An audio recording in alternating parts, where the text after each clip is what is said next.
Hi అండి. Welcome back to my channel. ఈరోజు recipe వచ్చి పునుగుల తయారీ విధానం చూద్దాం.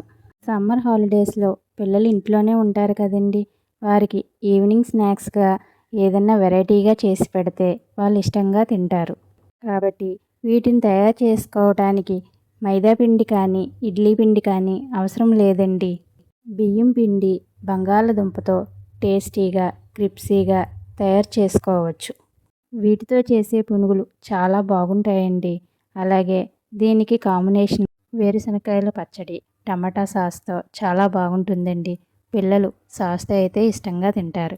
ఇప్పుడు వీటిని ఎలా తయారు చేసుకోవాలో చూద్దాం. ఈ పునుగులు తయారు చేసుకోవడానికి ఒక గిన్నె తీసుకొని అందులో 2 కప్పుల వరకు బియ్యం వేసుకోవాలి. వాటర్ పోసుకొని శుభ్రంగా కడుక్కొని 2 గంటల సేపు నానబెట్టుకోవాలి. తర్వాత దీంట్లోకి 2 బంగాళదుంపలు తీసుకొని వీటిని శుభ్రంగా కడుక్కొని మెత్తగా ఉడికించుకోవాలి. ఇప్పుడు ఒక మిక్సీ జార్ని తీసుకొని నానబెట్టి ఉంచుకున్న బియ్యాన్ని వేసుకొని మిక్సీ పట్టుకోవాలి. బియ్యాన్ని ఒకసారి మిక్సీ పట్టిన తర్వాత మధ్య మధ్యలో వాటర్ పోస్తూ మిక్సీ పట్టుకోవాలి.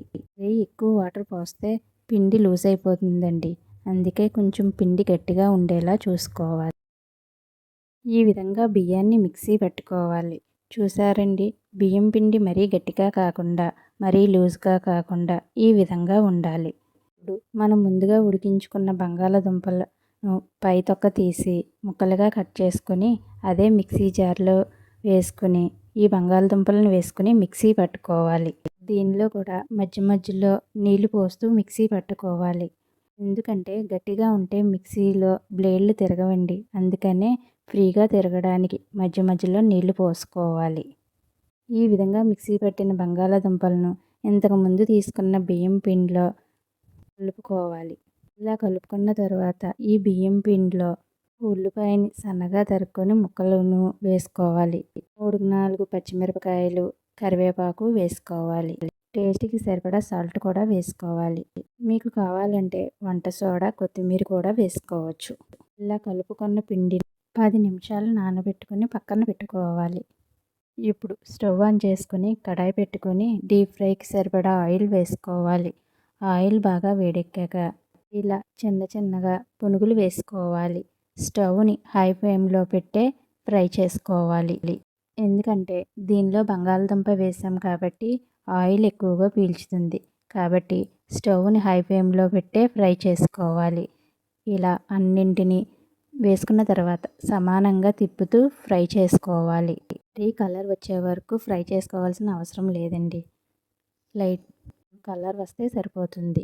మీరు కావాలంటే స్పూన్తో కూడా ఈ విధంగా ఈ పునుగులను వేసుకోవచ్చు. వీటిని కూడా సమానంగా అన్నీ వేగేలా ఫ్రై చేసుకోవాలి. ఇప్పుడు వీటన్నింటినీ ఒక ప్లేట్లోకి సర్వ్ చేసుకుందాం. ఈ పునుగులు వేడివేడిగానే కాదండి, చల్లారకాయ కూడా బాగుంటాయి. ఈ పునుగుల్ని పచ్చడితోని టమాటా సాస్తోని సర్వ్ చేసుకోవాలి. టమాటా సాస్ అయితే పిల్లలు చాలా ఇష్టంగా తింటారండి. ఈ సమ్మర్ హాలిడేస్లో ఈ రెసిపీని మీరు కూడా ఒకసారి ట్రై చేయండి. ఈ రెసిపీ కనుక మీకు నచ్చితే లైక్ చేయండి, కామెంట్ చేయండి, సబ్స్క్రైబ్ చేయండి. Thank you for watching.